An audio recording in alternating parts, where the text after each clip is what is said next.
Showtime. Welcome to the show. I'm Brent Holland, and welcome to the show tonight. Folks, we're going to be dealing with 2012. We're coming up to the solstice, December 21st, 2012, when the Mayan calendar says things are going to change, baby. Just let me read this. Mayan crystal skulls. Ancient Mayan culture still flourishes in Guatemala. The ancient civilization of the Mayans was once one of the most advanced cultures of all the ancient world. The mysteries of the Mayan pyramids, Mayan crystal skulls, and Mayan legends have endured for millennia. Now, there is a renewed interest in Mayan culture, particularly regarding the Mayan calendar and ritual artifacts like the crystal skulls. According to Mayan legend, there will come a time when 13 ancient crystal skulls are reunited that can affect the earth and the course of humanity. The story of creation, according to the Mayan culture, plays an integral part in daily Mayan living. So it is no surprise that the day the calendar ends plays an equally important role. The date is calculated as December 21st, 2012. And there are many interpretations of the 2012 Mayan prophecies. Mayan priest shaman Don Alejandro Perez says, "Let the dawn come, let all the people and all the creatures have peace. Let all things live happily, for the love must not only be between humans, but between all living things. Now is the time of return of the grandmothers and grandfathers. Now is the time of the return of the elders. Now is the time of the return of the wise ones. And the wise ones are all of you. Now is the time to go out into the world and spread the light. Now is the time that the prophecies will be fulfilled." Folks, tonight on Night Fright, it's 2012. The Mayan prophecies, and crystal skulls. Don't go anywhere, folks. This is going to be an explosive show. Strap in and hang on. Here we go.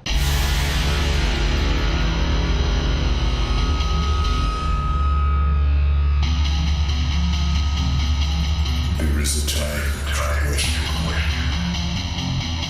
There is a time for answers. There is a time to challenge. There is a time to speculate. There is a time for change. There is a time for truth. The time is now.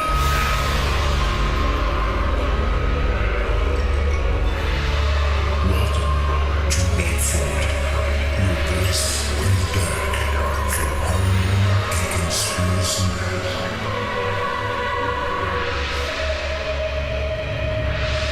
And now your host, Brent Holland.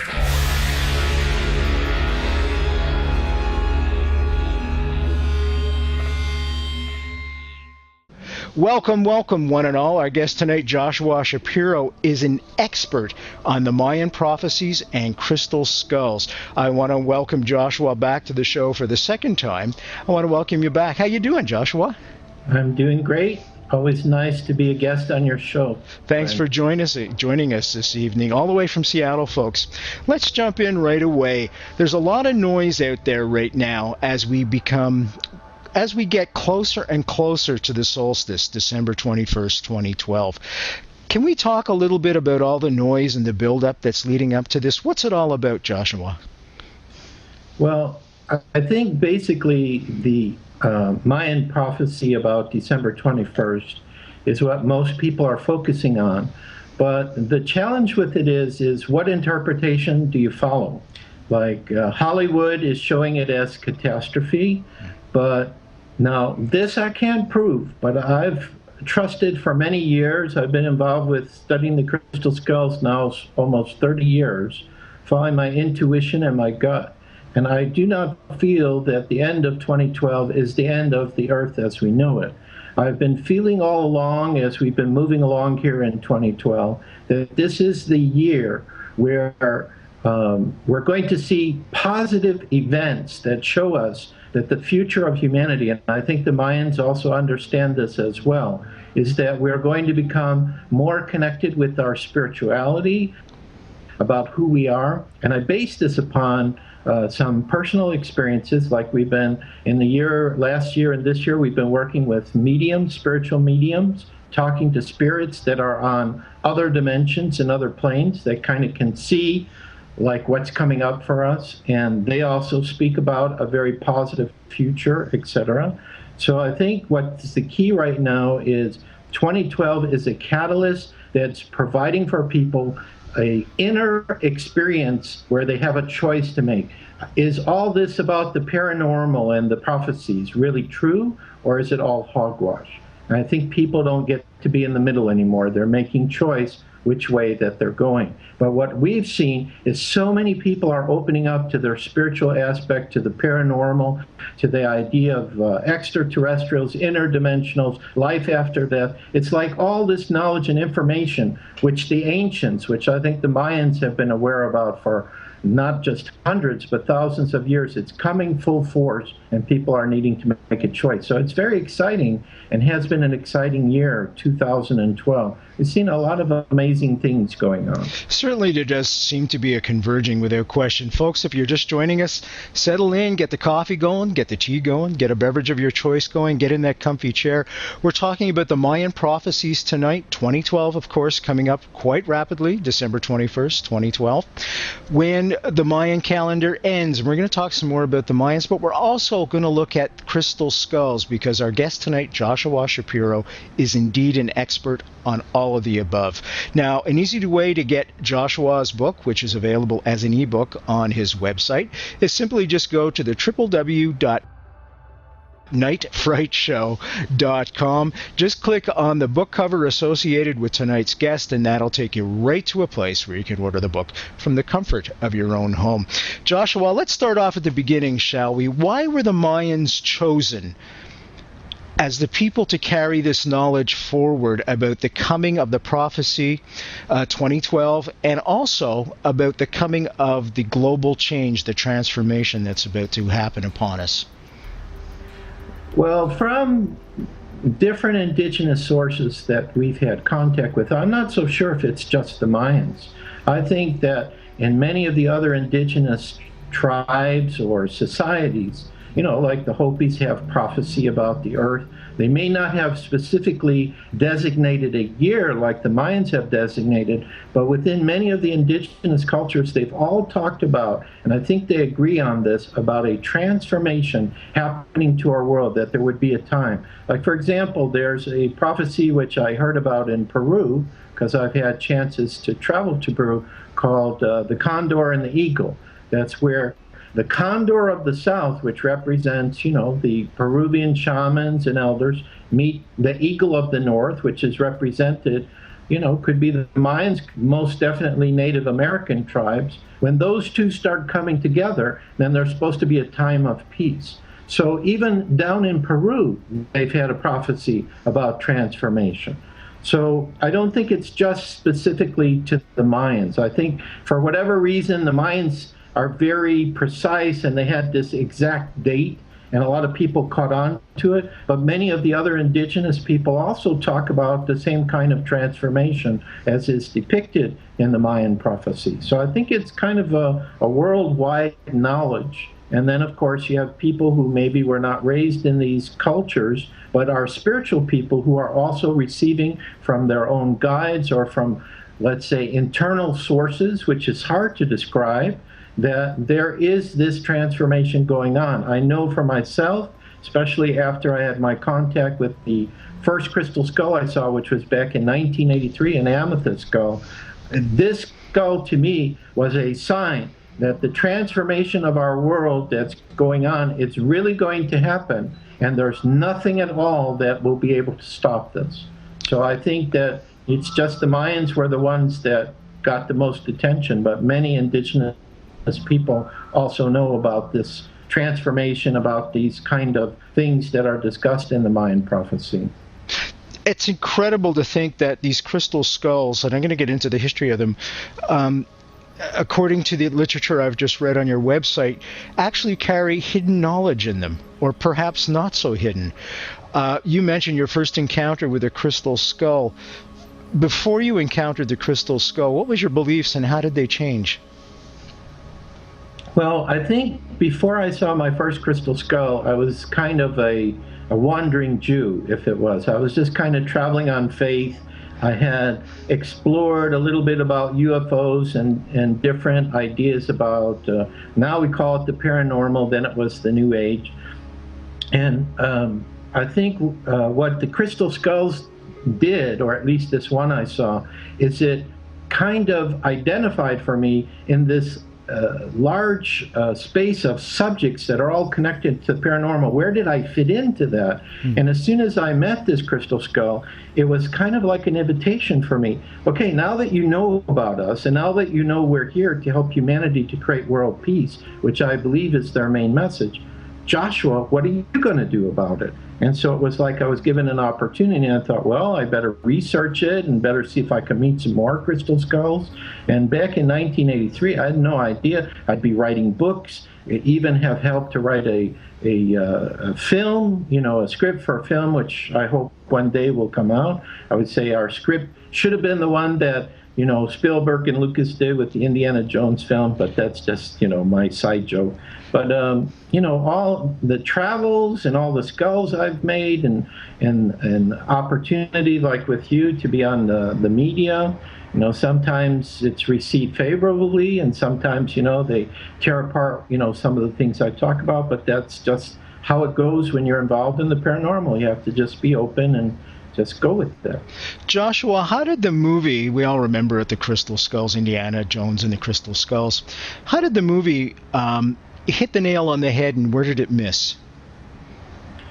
Well, first of all, even though the movie didn't totally show how the crystal skulls are the way that we know them and when we do our research with them, it did give to many people a knowledge that they exist. Like, for example, when I went through traveling and I would go through the airport and they would x-ray the bag, and I always have our personal skulls. When I work with Katrina now, we have like about 12, 13, 15 that go with us. Sometimes they'll see them, and what really surprised me is when I was in London, one person came up and he could tell exactly what was in my bag. He said, "Can I see that crystal skull that you have?" I said, "Sure, you can." So the movie did give a much greater awareness about the crystal skulls, but again, because it was Hollywood, it gave a personification of more of a dark side of it, and that is not really what the crystal skulls are about, at least what I believe those who originally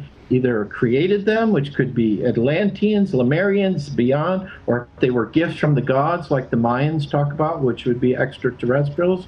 I have always felt and believed the crystal skulls were a tool gifted to humanity to help us in our evolution. And I'm not so sure that the movie really conveyed that. Like, for example, it showed the crystal skull working with magnetism. It's electromagnetic energies. And we see this because when there are crystal skulls put in front of people and when we've done our tests, there's an electromagnetic energy that's affecting the person. So now they did also show the connection with UFOs, and this has come up in our research, and I very much believe in this. Let's go in that direction then right now. How Sure. about that, Joshua? Just let me tell folks who we're speaking with. Fascinating subject tonight, folks, with an expert on crystal skulls, the Mayan prophecies, and of course 2012 coming up very rapidly, December 21st, 2012. Easy way to get our guest tonight's book, Joshua Shapiro. Just go to the www.nightfrightshow.com website. Click on the picture associated with tonight's guest. It's a book cover. That'll take you right to his website where there's a wealth of information. You're going to spend hours there. He's going to go into much more detail than the time we're allotted tonight. It's a wealth of resource for you to get incredible inside knowledge about the Mayan prophecies. There are quotes there from Native Americans. There are quotes there from Mayan elders. It's an incredible source, as I said, of information. Also, you'll be able to order his book right online. It's an ebook as well. Let's go back now. I want to talk a little bit more about that the UFO aspects, I think, the extraterrestrials. I'm going to go back to the movie just to reference folks, Joshua. At the very end, of course, there's a UFO that takes off, a huge UFO. Again, I guess I'm going to come back and ask that question. Did the extraterrestrials, in your belief, target the Mayans specifically for the crystal skulls, or are there other indigenous folks, as you had mentioned before, also with a heritage of crystal skulls? I believe that many of the indigenous people could have been presented with crystal skulls. Okay. There was one, not Maori, the indigenous people in Australia, Aborigine. There was one woman, I didn't get to really talk with her or meet her, but she was interviewed by a friend of ours who helped to organize these conferences of indigenous elders, and there was, I believe, Max was one of the crystal skulls. This is considered one of the very old or ancient skulls known today, was present, and she was making comments, and she was talking about crystal beings, and that, they knew about the crystal skulls, that these extraterrestrial beings had gifted them. So I think what you're going to find is that many indigenous cultures have legends about crystal skulls, but the key is they recognize these as sacred objects, and so they're not so keen about talking about them, because what they've observed in modern society is people come along, and this is still going on, even with new ones that are being created today, and you're getting involved in a lot of money and, wanting to buy these very old skulls and hold on to it or use it for perhaps not beneficial purposes for everyone, which is what I believe the crystal skulls are, but for themselves.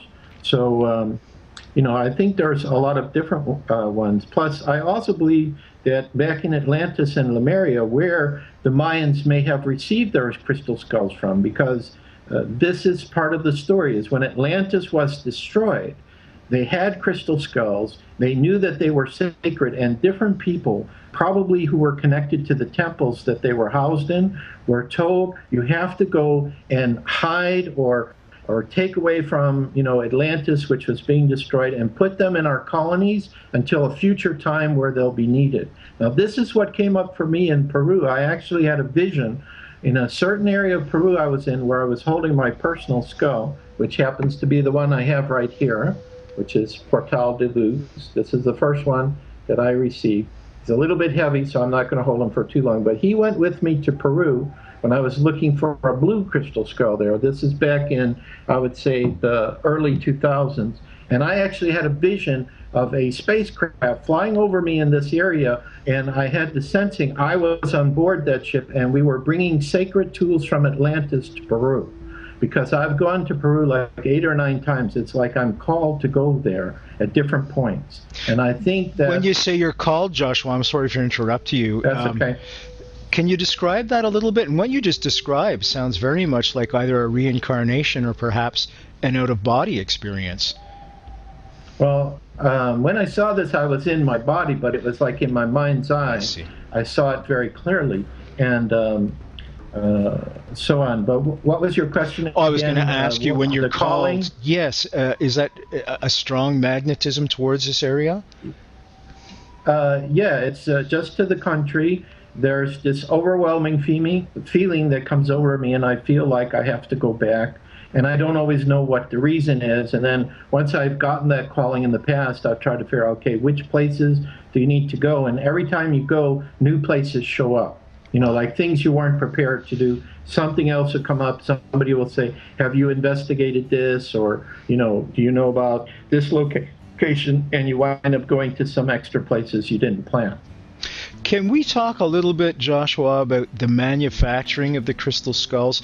Does there seem to be, as with the pyramids, perhaps some extraterrestrial involvement or something outside of the norm that we are able to do? And yet here they are?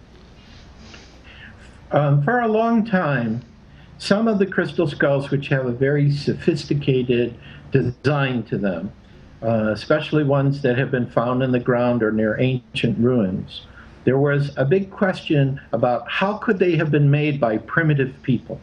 Because let's look at how the crystal skulls are being made today. And this technology was not available to the carvers until the 1970s. Most carvers today, like the skull that I just showed you, it was done by a Brazilian carver in 1998, and he used diamond-tipped tools to make it. These are saws and wheels. I actually went to meet this carver, and I have met a few other carvers. And when you have something from diamond, it's going to cut through like butter any other stone because it's the hardest substance.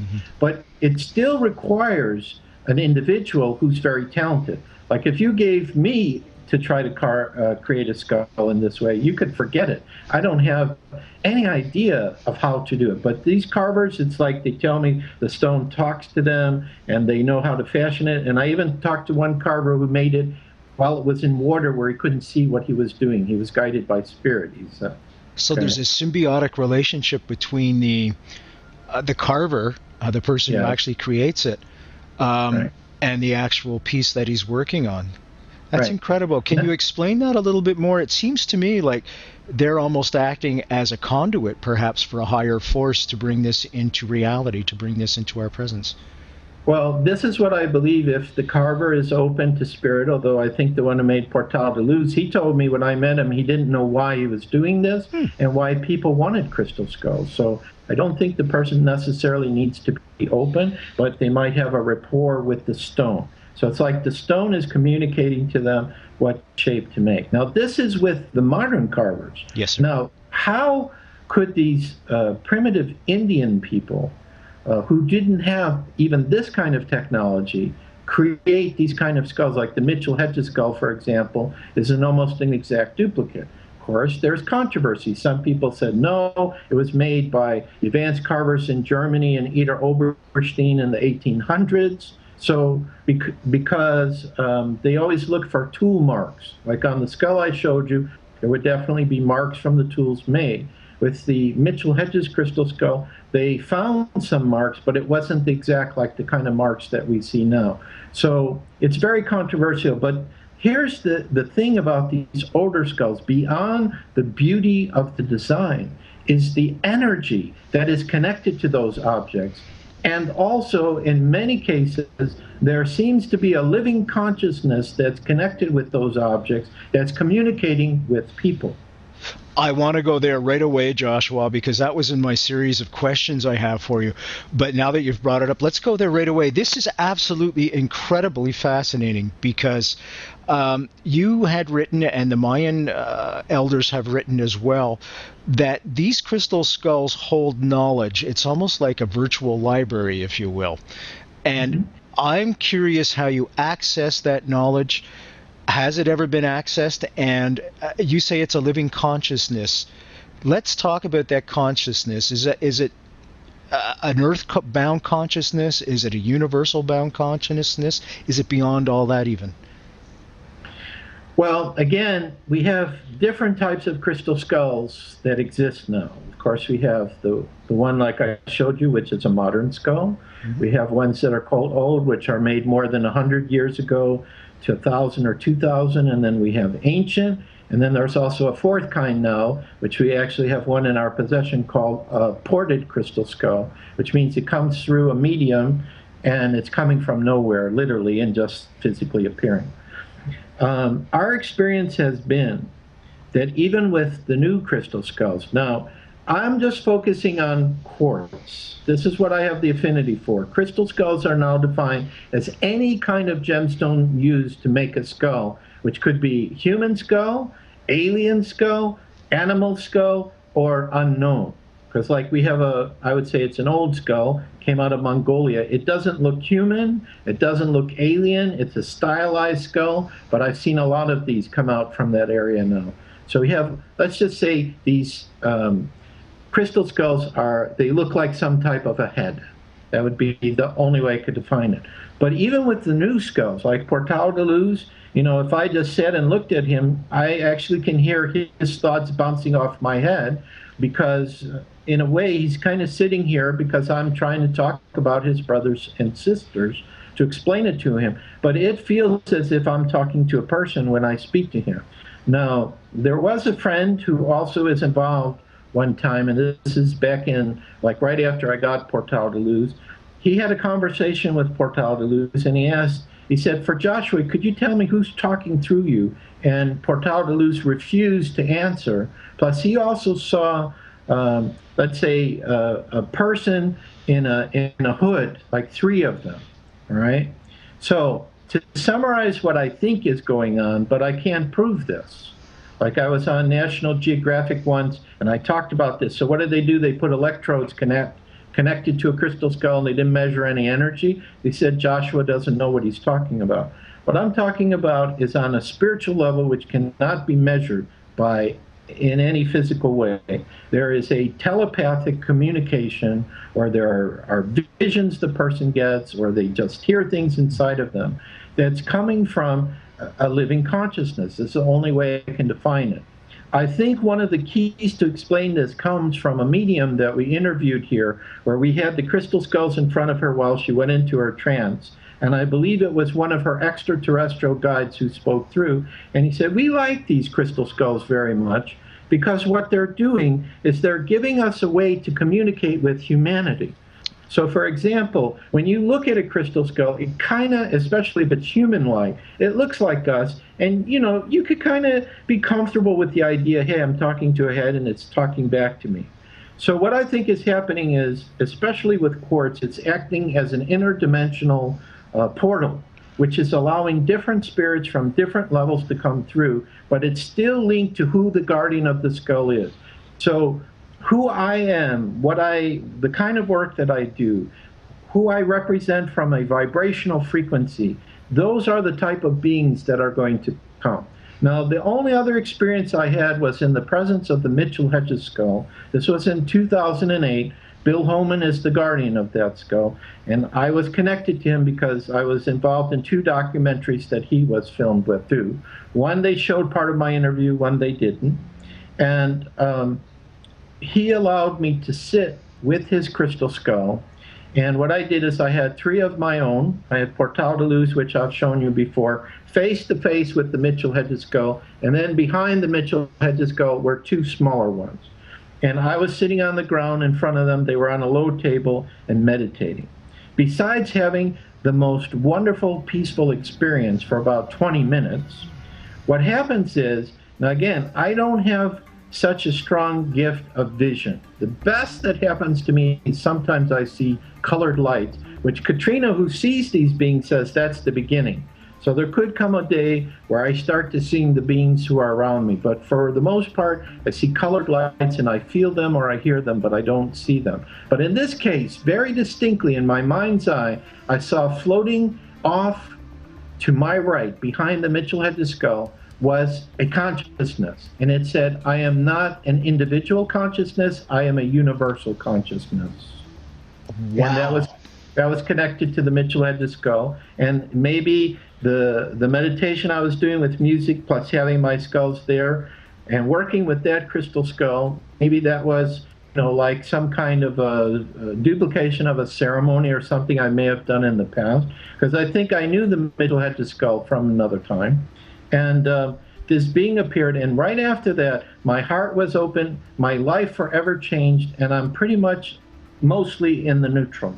In other words, things don't bother me like they used to after that. Now, who that consciousness was, I'm not sure. Maybe it could have been my higher self, a galactic council. I don't know, but it knew everything about me. I was very surprised that I was experiencing that. It's kind of an honor to be in the presence of such an advanced collection of beings or wisdom, but somehow it had to be linked to the Mitchell Hedges skull. So that's just to give your viewers a comparison about these different levels of consciousness. Now, I am not the only one, nor my partner Katrina, who's hearing the skulls. We get emails from people all the time because people find us on the internet.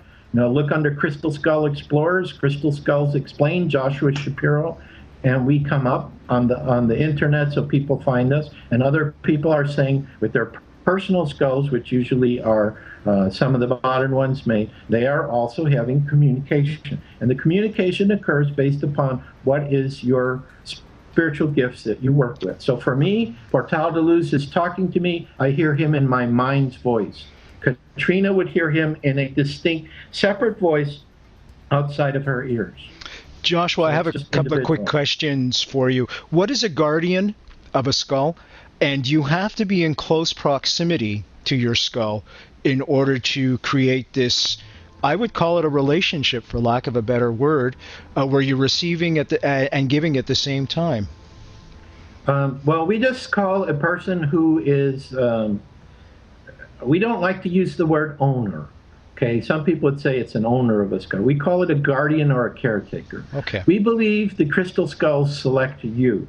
So we have about 17, and these 17 skulls, most of them are newly made, have decided that they accept us to be their guardian. Now, what that means is we take care of them. We try to listen, like sometimes they'll talk to Katrina and say, hey, we want to go out into nature. There's a beautiful lake near our house, and she'll take them, put them in the water, maybe be in the moonlight, full moon, whatever.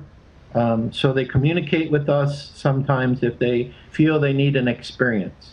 So that's what we call is a guardian. Now, as far as being able to hear the skull, now, Portal de Luz is close to me, so if I just look at him, I feel, an energy and vibration of life. He's excited. We're talking about crystal skulls, so he's trying to support me and help me that I can share very precisely. So that it's not so much he's giving me information, it's kind of things I know, but he's helping me to have more clarity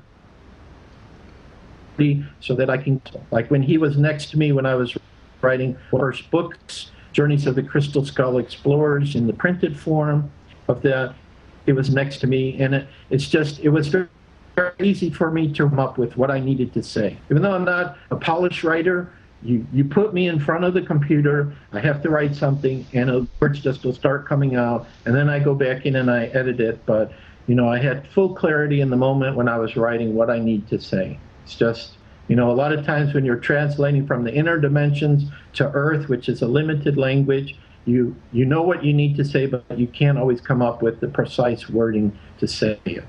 So, but the other thing is, please, I do not have to be with him where he's near me. If I think about him, if I think about the Mitchell Hedges skull, if I think about some of the ones I've been with, I feel them. Like a me, which is the amethyst crystal skull that I first saw, that's its name. It's over my right shoulder. I feel it right there, right now. As soon as I think about it, it's there. Mitchell Hedges skull always appears in front of me. I think about it, the essence is right there.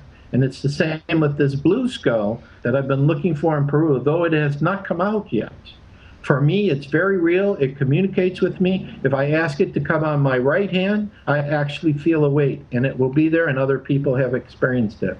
So the skulls, some of the skulls, I believe, exist in a very close dimension to our own and are just waiting for their time to manifest. So it could be like the apported skull we have. They'll just physically appear one day. They will not be found in the ground. They will not be found in an ancient ruin. They will just appear. And who knows, maybe around December 21st, 2012, there will be some skulls that will just apport and appear that are necessary to take humanity into a golden age in the future, which is what I have visions of, and there's nothing that can convince me in the future. Joshua Shapiro tonight, folks. Easy way to get his book on crystal skulls, www.nightfrightshow.com. Click on tonight's guest book cover. That'll take you right to a spot online where you can order his ebook right from the comfort of your own home. But also, it's going to take you right to his website where there is so much information. Obviously, we don't have time in a single-hour interview to get into the depths of all the information that is available for you on his website on crystal skulls. Folks, you're just joining us, settle in, lots of time left, just past the halfway mark. Get in your comfy chair, get the tea going, get the coffee going, as I always say, or a beverage of your choice, orange juice. And we're talking about 2012. The solstice will be upon us soon enough, December 21st, 2012. The Mayans say there will be a distinctive Earth change coming. Hollywood, as Joshua has told us before, has said no, it's cataclysm. Sell movies, let's face it, folks. There could be a spiritual awakening. We will all find out together without question. I am anticipating it with great fondness, actually, believe it or not. Joshua, let's talk a little bit about those Mayan prophecies now and how the 13 crystal skulls come to play in all of that. Because many people don't know about this. They're familiar, of course, with the movie that we talked about before. But I'm sure, as with all things that Hollywood produces, there's much more as a foundation underneath all of that. Can we speak to that, please? Okay. One thing that's interesting related to this idea of crystal skulls coming together is the Mayans, or at least some of the groups of the Mayans that I've heard of or spoke to, talked about 52 crystal skulls and not just 13. Well, I haven't heard this.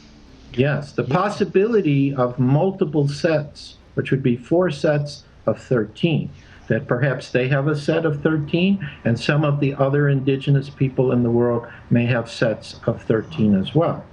So that's just a note.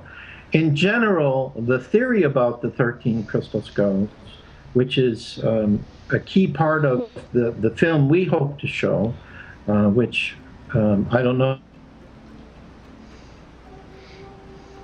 Lost you there for a second. You're going to be back. You want to just repeat what you just said, my friend, about the film you hope to show? Yeah, in the film that we hope to show, we actually show 13 crystal skulls coming together, and this is the catalyst that brings us into the Golden Age. So this is kind of what some of the legends have talked about, that there was an original set of 13 crystal skulls. And then, of course, everybody speculates, well, could this ancient skull we know about be part of that set, like they did on the Sci-Fi Channel when they did a documentary? They said, we know about 8 skulls, so we think we know 8 of the 13. But my personal feeling is, after being involved with the crystal skulls for 30 years, and my partner Katrina agrees with me, and I know some other people who do, we don't believe that any of these original crystal skulls are known yet. And we think the reason for this is because the energy, the electromagnetic frequencies around those skulls is of such a high nature, literally it could disintegrate people that are in their presence. So what I think has happened is some of these other older skulls have come out, and all the newer skulls, which is giving people an opportunity to become accustomed to the idea of the existence of crystal skulls, to be around them, to get a feel for the kind of energies that they have. Like, for example, Portal de Luz, and I'm not going to tell you the name of the Mayan elder because I don't want to embarrass him, but there was a time where I was living in Holland, and there was a Mayan elder who attended a movie about 2012 and their prophecy. And I had to meet this elder, and I brought with me Portal de Luz and another small skull that I had.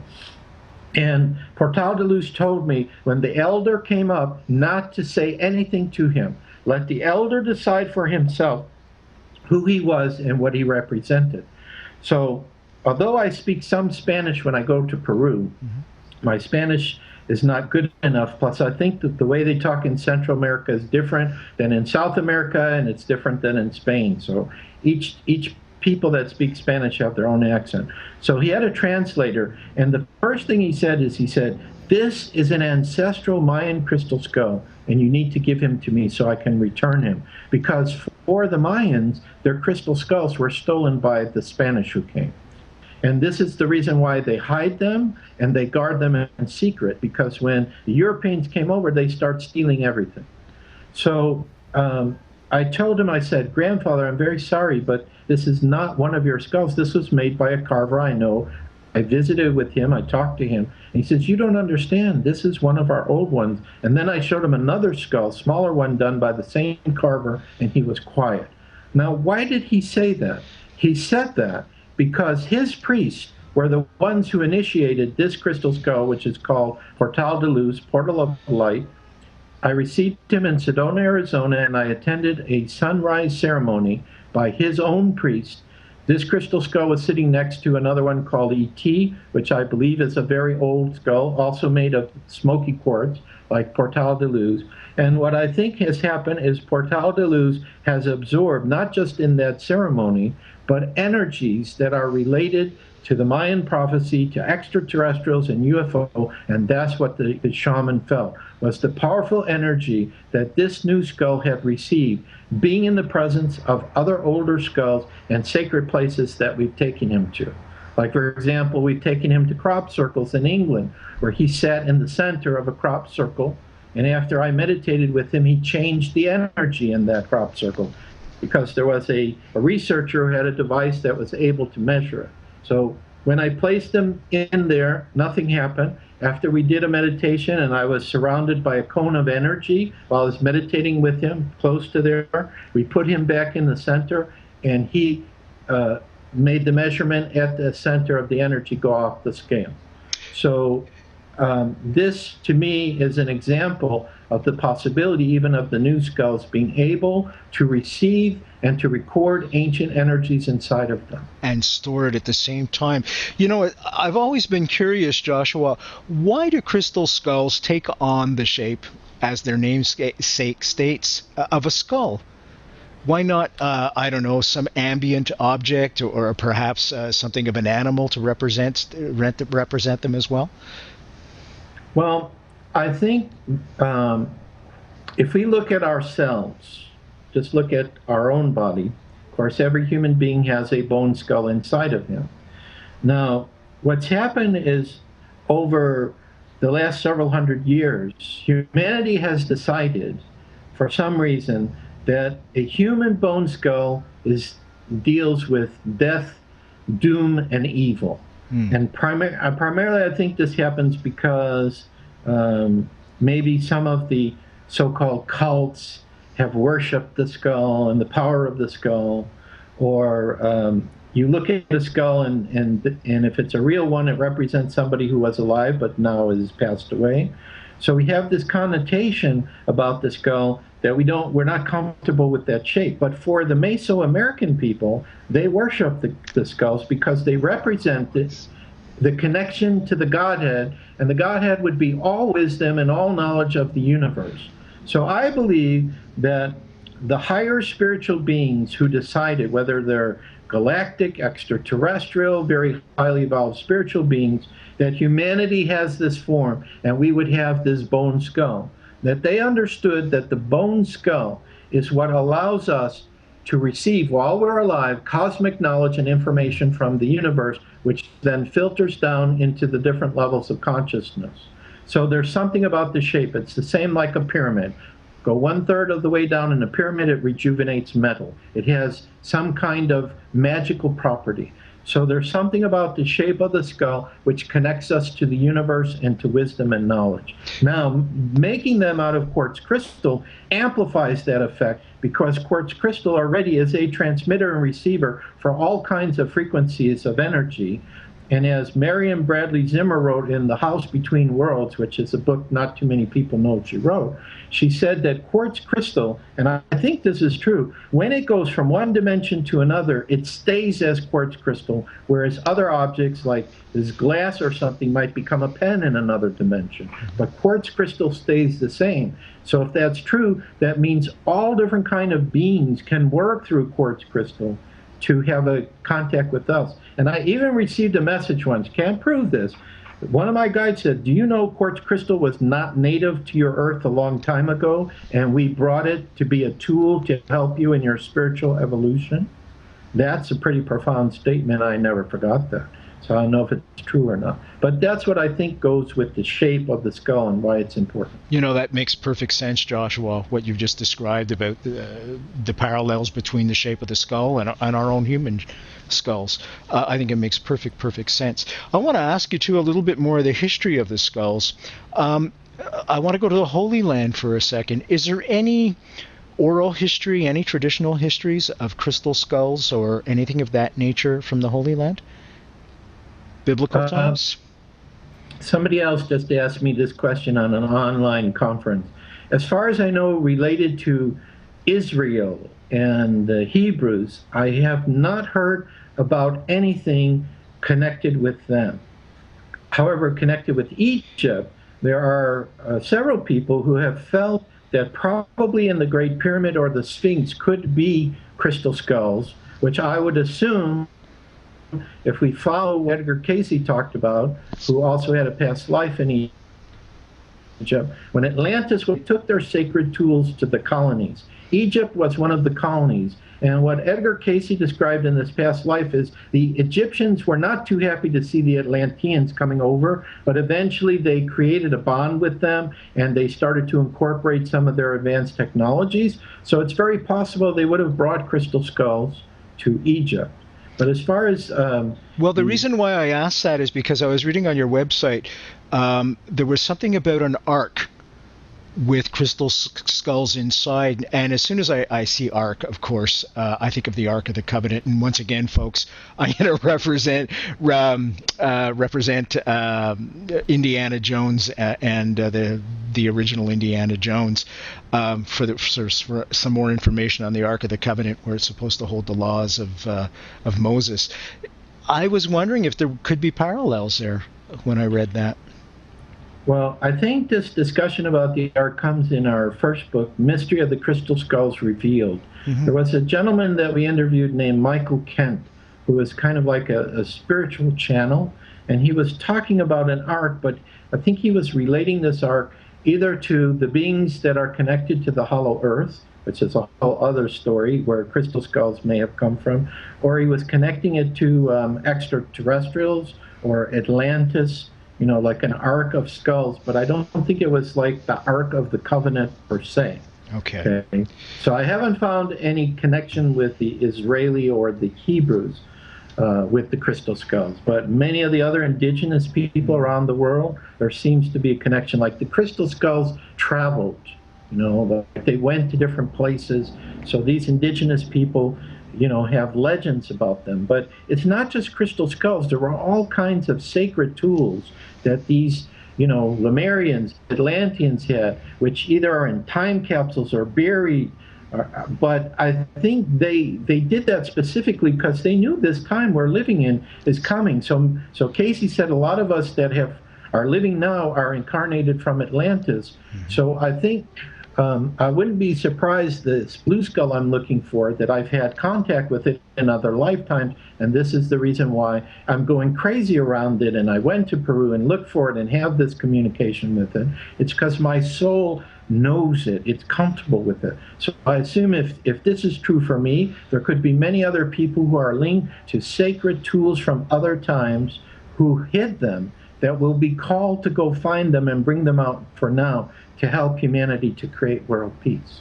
I like those thoughts very, very much. You know, and the reason why I always look for commonalities between the various cultures, because we are all one family. And if I can, you know, I always joke with this show, but there's a little bit of seriousness behind it too, Joshua. If it takes people sitting around a campfire telling ghost stories to get us from stop shooting each other's butts off, so be it. So be it. Exactly. Precisely. I'm for that too. I agree Absolutely. With you.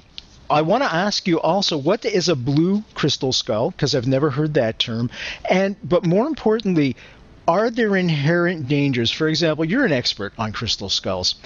If a novice such as myself was to pick up a crystal skull, and all of a sudden it starts telling me to do malevolent things, and I don't want to go into detail, but you know, I'm just thinking there's a lot of people out there right now that are going to go to crystal skulls. What are some of the red flags people should look for? But first, can we talk also about what is a blue crystal skull? This is new to me as well. You're educating me tonight, my friend. Oh, that's good. Sometimes I educate myself when I do these interviews. The blue skull could be complete fantasy. However, I've had visions of this skull since the early part of the 1990s. And I see it very similar to the Mitchell Hedges skull in my mind's eye, with a movable jaw, except it has, the only way I can describe the color, now this is in its neutral state, I think it changes its shade of blue depending upon what it's doing, is if you have these bottles with pure water and you look at the bottom, sometimes you'll see this very translucent blue color. That's the best I can describe how I see this. My feeling is, and this is what I was told when I went up high into the Andes Mountains the very first time in 1997, they kind of gave me a history of the blue skull. So I'll just share it kind of briefly. But one of the books that we have out now is about 3 of my travels, to Peru looking for the skull, so people can get more information. Is they said it originated in Lemuria, that I was in the area where there was a temple where not only this crystal skull was there, but there were other crystal skulls. They were in a circular room in a temple. Each was held in a glass case, so you could see what the skull looked like in a circle. And people could come into this temple, take out the skull, meditate with it, or put their personal crystals into the eyes to receive energy and information from those skulls. When Lemuria was destroyed, the skull was taken to Atlantis. So it could have been in one of the temples of Atlantis. When Atlantis was destroyed, maybe this was one of the sacred objects on this UFO I saw coming to Peru from Atlantis, bringing objects. It was brought back to this area. And then the next thing I was told is that the area where I was having all these experiences, there was a sacred lagoon, like a sacred lagoon where the local shamans would come and do ceremony with people. There was a mountain behind that. And I kept feeling like in Mount Shasta, where they say the Lemurians have a city called Telos, that there was a city underground in this mountain, and there were people there who were taking care of this blue skull. Okay? And further, they told me that there was a civilization called the Mochica in Peru, which existed around the time of Christ, so it's pre-Inca. The Incas were only around for about 150 or 200 years. People think they existed for a longer period of time. And they had a city called Sipan, and this is the modern name, they call him the Lord of Sipan.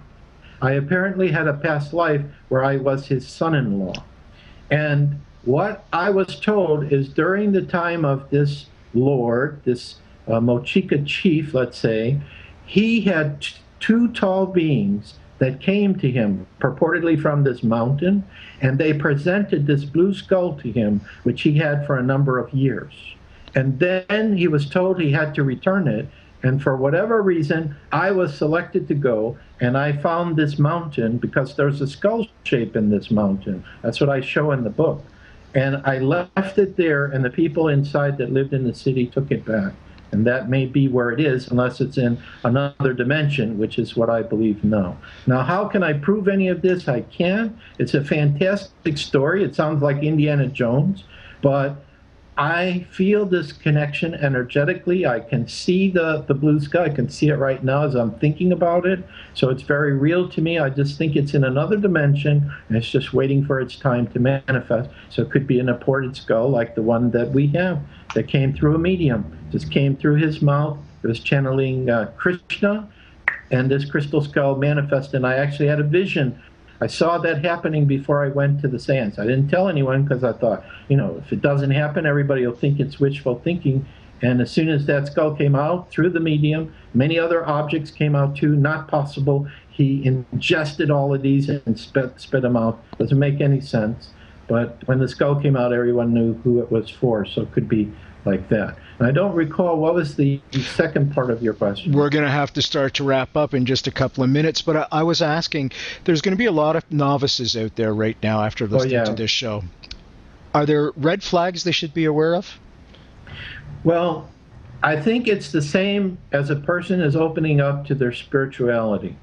You have to go by what feels correct for you. Like a lot of times people will say, how do I know which crystal skull should I acquire?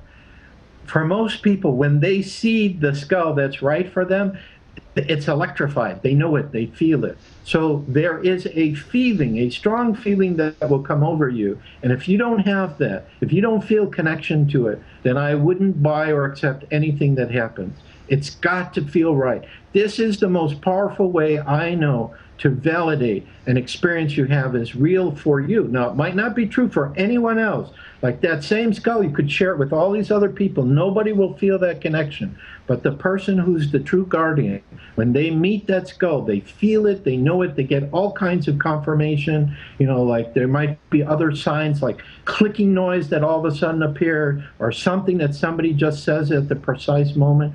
So you'll get signs, you'll have a strong feeling. That's what I advise for a person when they meet a crystal skull. And it's the same when you want to listen to people like myself. listen to what they have to say. If it doesn't resonate, then don't believe them. I mean, I talk about a lot of crazy stuff, but I don't expect that people are going to buy everything I say, like the hollow earth. You know, I know that there are pictures that show there's a hole at the North and the South Pole, but it's not made publicly with the backing of scientists or governments. And, you know, but for me, I just know this is true. I've had contact with some of these people. So, yeah. Joshua, do you have any special plans for December 21st, 2012, the solstice? We don't have any special plans at the time that we're making the recording. We may be participating in an online conference, and we might also organize a special world peace meditation with the crystal skulls for that day.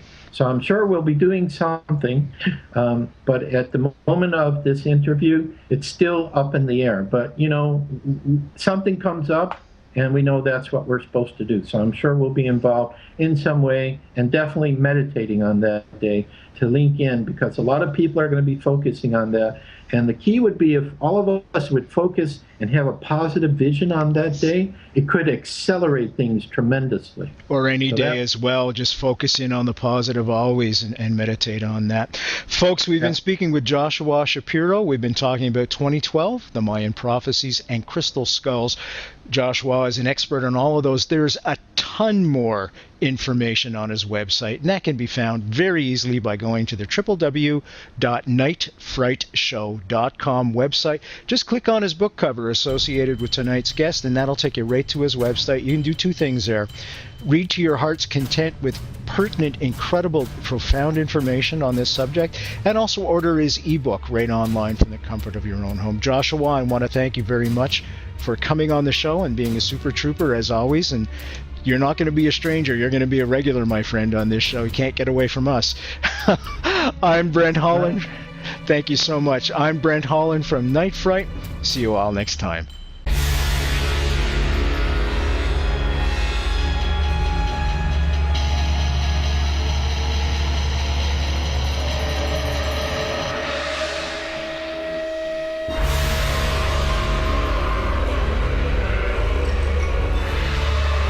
Listening to Night Fright and your host, Brent Holland. The time is now. Your voice in the dark.